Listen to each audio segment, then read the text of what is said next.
Well, if it isn't the see-through space goblins again, Jake muttered, wiping his greasy hands on his jumpsuit and peering into the shimmering void.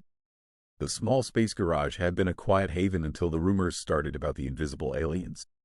The crew of the USS Cobalt had been floating through the Andromeda Quadrant for 6 months, hunting for any sign of intelligent life. They'd found some bacteria, a few interesting rocks, and a lot of boredom. Then, one day, the sensor tech Harris practically screamed his lungs out. "Captain, there's something on the hull." Captain Dunnigan, a burly man with a permanent scowl, stomped over to the sensor console. "What are you yammering about, Harris?" "I don't see anything." "Exactly," Harris replied, eyes wide. "But the sensors are picking up something." It wasn't long before the whole crew was abuzz with the discovery. They couldn't see the aliens, but the ship's sensors were clear. Something was definitely there. Theories flew around like hyperactive comets, cloaking devices, interdimensional beings, mass hallucination from space radiation. Everyone had an idea. The captain decided to call a meeting. "All right, everyone, listen up," Captain Dunnigan said. "We've got invisible somethings on our ship. We need to figure out what they want and how to get rid of them." "Suggestions?" he asked. Jake, the ship's engineer, raised a hand. "Captain, what if we try to disrupt their cloak? Maybe hit them with some kind of radiation they can't handle?" Harris nodded enthusiastically. "Yeah, like ultraviolet or something." Captain Dunnigan rubbed his chin. "Worth a shot. Jake, get on it." A few hours later, the crew gathered in the observation deck, eagerly watching as Jake and Harris set up a makeshift emitter. Jake fiddled with the controls, then flipped a switch. A burst of ultraviolet light flooded the room.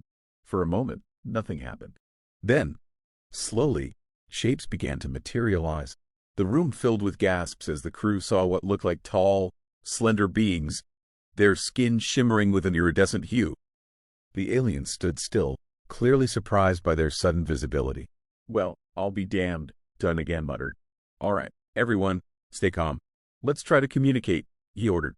Jake, ever the tinkerer, quickly rigged up a universal translator. The captain stepped forward, addressing the aliens. "I am Captain Dunnigan of the USS Cobalt. We come in peace. Who are you and what are you doing on our ship?" The tallest of the aliens stepped forward. Its voice, a series of melodic tones, came through the translator, and the crew heard, "We are the Tsar. Our mission is to observe and learn. We meant no harm, observing us." "Huh?" Harris said, folding his arms. "How long have you been doing that?" The Tsar hesitated. "For several of your Earth months. We were curious about your species." Captain Dunnigan raised an eyebrow. "Curious about what?" The alien's eyes, at least what the crew assumed were eyes, glowed softly. "Your resilience. Your unpredictability." Jake couldn't help but laugh. "Yeah, we're a real surprise package." "All right." The captain shot him a look, but then turned back to the Tsar. "All right, you've observed us. Now what?" The Tsar looked around, its gaze lingering on the various crew members. "We had hoped to continue our study, but now that we have been discovered, we must reassess." The crew exchanged glances. Dunnigan sighed. "Look, we don't want any trouble, but you can't just sneak onto our ship and spy on us. If you want to learn about humans, you need to do it openly." The Tsar conferred among themselves for a moment, their tones blending into a harmonious melody. Finally, the leader turned back to the captain. "Captain, very well. We will share our knowledge with you in exchange for learning more about your species." Dunnigan nodded. "That sounds fair. But no more sneaking around." "Agreed," the Tsar replied. With the agreement in place, the atmosphere on the Triumph changed. The Tsar, now visible, began to interact openly with the crew. They were fascinated by human technology, culture, and behavior. In turn, the crew learned about the Tsar's advanced sciences and unique view of the universe. Jake found himself in long discussions with the Tsar engineers, comparing notes and exchanging ideas. Harris, ever curious, dove into their history and philosophy, finding common ground and surprising differences. One night, as Jake was working on a particularly stubborn engine component, one of the Tsar approached him. "Jake, may I ask you something?" the Tsar inquired. Jake looked up, wiping sweat from his brow. "Sure. What's on your mind?" The Tsar's eyes shimmered. "Why do humans take such risks? Your exploration, your inventions, many seem perilous." Jake chuckled. "Well, it's just our nature, I guess. We push boundaries, try new things. Sometimes it works out, sometimes it doesn't, but we keep going. It's how we've survived and thrived. The alien tilted its head. Fascinating. There's much we can learn from each other. As days turned into weeks, the bond between the humans and the Tsar grew stronger. They faced challenges together, from navigating treacherous space anomalies to dealing with technical malfunctions. Each experience brought them closer. Yet, amidst this newfound camaraderie, a sense of unease lingered. The Tsar had been invisible for a reason. What else were they hiding? And how would their presence ultimately impact the crew of the Triumph? For now, though, both species embraced the opportunity to learn and grow together, forging a path through the stars, one invisible step at a time. The USS Cobalt hummed with a new kind of energy as the humans and Tsar worked side by side. The shared curiosity and open exchange of knowledge created an atmosphere of collaboration unlike anything the crew had ever experienced. However, the sense of unease about the Tsar's initial secrecy lingered, simmering beneath the surface. One day, as Jake and Harris were in the engineering bay tweaking the ship's warp drive, a low-frequency alarm blared throughout the ship. Red alert. All hands to stations. Captain Dunnigan's voice echoed through the intercom. Jake and Harris exchanged worried glances and rushed to the bridge. When they arrived, they found the captain, along with the Tsar leader, deeply engaged with the main view screen. Displayed on the screen was an ominous dark mass moving towards the Triumph. "What the hell is that?" Jake asked, catching his breath. The Tsar leader's eyes shimmered with an intense, eerie glow. "It is a Velithian swarm. They are highly aggressive and consume anything in their path." Captain Dunnigan's jaw tightened. "Can we outrun them?" The Tsar exchanged a quick series of musical tones.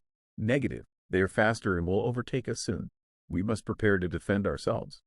The bridge crew sprang into action, coordinating defenses and weapon systems. The Tsar offered insights into the swarm's tactics, providing valuable strategies for the impending confrontation. Despite the tension, there was a palpable sense of unity between the humans and the Tsar, working together against a common enemy. As the Velithian swarm closed in, the ship's atmosphere grew thick with anticipation. The crew manned their stations, ready to fight for their lives. The view screen displayed the swarm as it enveloped the Triumph, their dark, sinewy bodies writhing like a sea of living shadows. "Fire at will!" Dunnigan commanded. The Triumph's weapons blazed to life, unleashing a torrent of energy blasts into the swarm. The Tsar, utilizing their advanced understanding of the Velithian, directed the crew's firepower to the swarm's weak points. The coordinated assault slowed the swarm, but it was relentless, and they continued their advance. Jake, working furiously at an engineering console, shouted over the din, "Captain, the warp drive is almost ready. We need just a few more minutes." "Make it quick, Jake," Dunnigan replied, his eyes never leaving the view screen.